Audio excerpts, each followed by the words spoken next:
Hi, my name is Divya Nidhi. I am a physiotherapist and a public health professional. आज के video में मैं ऐसे topic पर बात करूंगी जो कि हम सब ने कभी ना कभी एक्सपीरियंस किया है एंड बहुत ही इम्पॉर्टेंट है इस टॉपिक के बारे में बात करना. This is burnout. बर्नआउट क्या होता है और इसको हम कैसे प्रिवेंट कर सकते हैं वो हम इस वीडियो में समझेंगे. So let's get started. You know that feeling when we feel like doing nothing. हमें कुछ करने का मन नहीं करता and we feel very demotivated and lethargic. We feel tired almost all the time. This is what burnout feels like. Yes, I myself never really understood what burnout actually meant until I went through one. जब तक मैं खुद burnout की state से गुजरी नहीं तब तक मुझे समझ में नहीं आया कि जो भी मैं फील कर रही थी, जो भी लिथार्जी, जो भी एंजाइटी मुझे हो रही थी वो एक्चुअली बर्नआउट के सिम्टम्स थे. So burnout is basically the state of physical, emotional and mental exhaustion that occurs as a result of chronic stress. Chronic मतलब लंबे टाइम से जो चीज़ परसिस्ट करती आ रही है, राइट.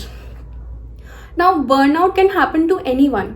किसी को भी बर्नआउट हो सकता है, कोई भी बर्नआउट एक्सपीरियंस कर सकता है. ज़रूरी नहीं है कि आपकी एक सर्टेन एज है या फिर आप 20 से ऊपर हो, 18 से ऊपर हो, एक एडल्ट हो तो आपको बर्नआउट होगा. नहीं, बर्नआउट बच्चों में भी हो सकता है. Students go through burnout as well क्योंकि कई बार पढ़ाई का स्ट्रेस होता है, वर्कलोड होता है, असाइनमेंट्स का, एग्जाम का स्ट्रेस होता है जिसकी वजह से बच्चों को भी बर्नआउट हो जाता है. तो burnout can happen to anyone regardless of your age, location, religion, gender etcetera etcetera. और हर कोई बर्नआउट को अलग अलग तरीके से एक्सपीरियंस करता है. But there are few symptoms of burnout that are common to every individual. Let's look at those some symptoms.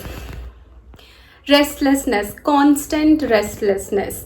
हमें कितना भी हम रेस्ट कर ले हमें हमेशा थकान महसूस होती है. हमें ऐसा लगता ही नहीं है कि वो थकान दूर हो गई है.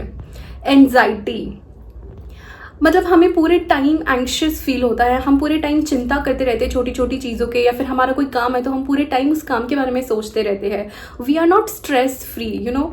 उसको हम कहते हैं anxious state. Then lack of motivation और लैक ऑफ फोकस. हम हमारा काम मोटिवेशन के साथ कर ही नहीं पाते. Like we lost our motivation to do that work. We can't focus on that work. मतलब हम ध्यान लगाकर वो काम कर ही नहीं पाते हैं, यू नो.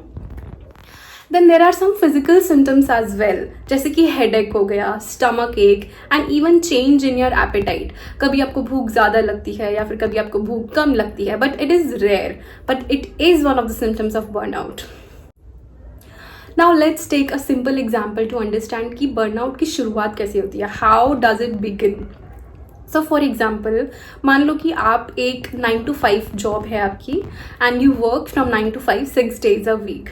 बट कुछ दिनों से आपको सडनली 9 beyond 5 PM काम करना पड़ रहा है. फॉर एग्जाम्पल आपको 1 या 2 महीना हो गया है and you are not able to take proper sleep.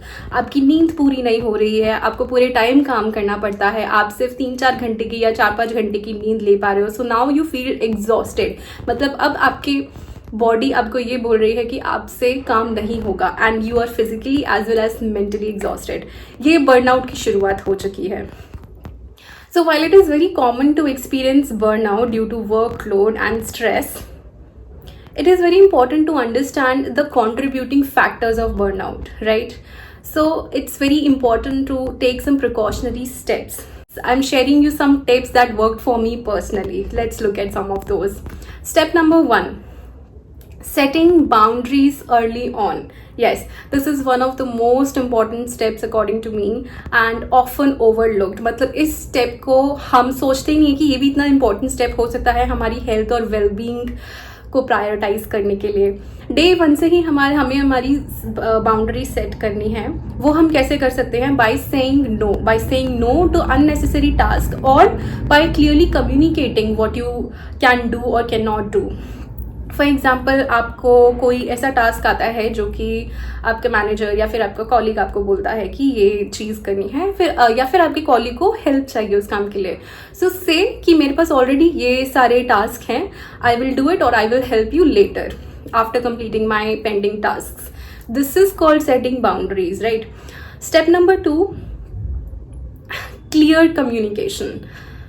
कोई भी चीज़, किसी भी चीज़ में आपको दिक्कत आ रही हो, स्टेट योर कंसर्न्स और address your concerns clearly to your supervisor, manager, और अगर आप स्टूडेंट हो तो आपके टीचर से, क्लासमेट से, बैचमेट से। State it. सुनने में लगता है बहुत आसान है, बट करने में भी उतना ही आसान है। इतना डिफिकल्ट नहीं है। यू जस्ट हैव टू से इट। उससे फ़र्क नहीं पड़ता कि सामने वाले का इंटेलेक्ट क्या है, उसको समझ में आता है नहीं आता कोई बात नहीं, वो आपकी प्रॉब्लम नहीं है। डरो मत, जस्ट से इट। अगर कोई चीज़, किसी भी चीज़ में कोई प्रॉब्लम आ रही है, state your address your concerns और state your concerns clearly. Okay, clearly बताओ कि मुझे इस चीज़ में दिक्कत आ रही है and I need appropriate solution to this problem. Step number 3, prioritising tasks और time management. So for example कि आपको मान लो कि आपके कॉलीग ने या फिर आपके मैनेजर ने आपको कोई काम दिया, कोई टास्क दिया which needs to be completed immediately, but आपके पास ऑलरेडी काफ़ी सारे टास्क हैं जो कि आपको कंप्लीट करने हैं during a short period of time. So prioritize all of those tasks according to the urgency and keep your supervisor or your mentor or your boss or manager updated on that कि ये task मेरे पास already है, मैंने ये list में add कर दिया है, I will do it after completing those task, like right. Step number 4, never respond to any situation that is reflected by the hierarchy of power. I hope you understood what I mean by this. This seems very subtle, but it holds tons of power to influence our mental state. Yes. Step number 5, respect your personal space. अगर हम हमारी personal space को respect नहीं करेंगे तो कोई और भी नहीं करेगा। So devote some time each day to rest और रिचार्ज। मतलब एक दिन में से आप कुछ टाइम अपने लिए निकालो जिसमें आप फ़ोन स्क्रॉल नहीं कर रहे हो, सोशल मीडिया स्क्रॉल नहीं कर रहे हो, फ़ोन और लैपटॉप या फिर कोई भी डिवाइस को दूर रखो। Do something that you love. You can cook, you can draw, you can dance, you can do anything that you like. You can walk, take a walk. या फिर आप एक पावर नैप ले सकते हो, राइट? कुछ एक दिन में, हर दिन एक कुछ टाइम ऐसा निकालो जिसमें आप अपने साथ बिताओ या फिर अपनी फैमिली के साथ टाइम स्पेंड करो. This will maximize your productivity and efficiency as well. So this was a short guide to burnout and how to prevent burnout. I hope this video was helpful. अगर आप या फिर आपका कोई family member या फिर आपका कोई friend burnout experience कर रहा है, so please share these tips with them. It will be really helpful to them. Thank you for watching this video. See you in the next video.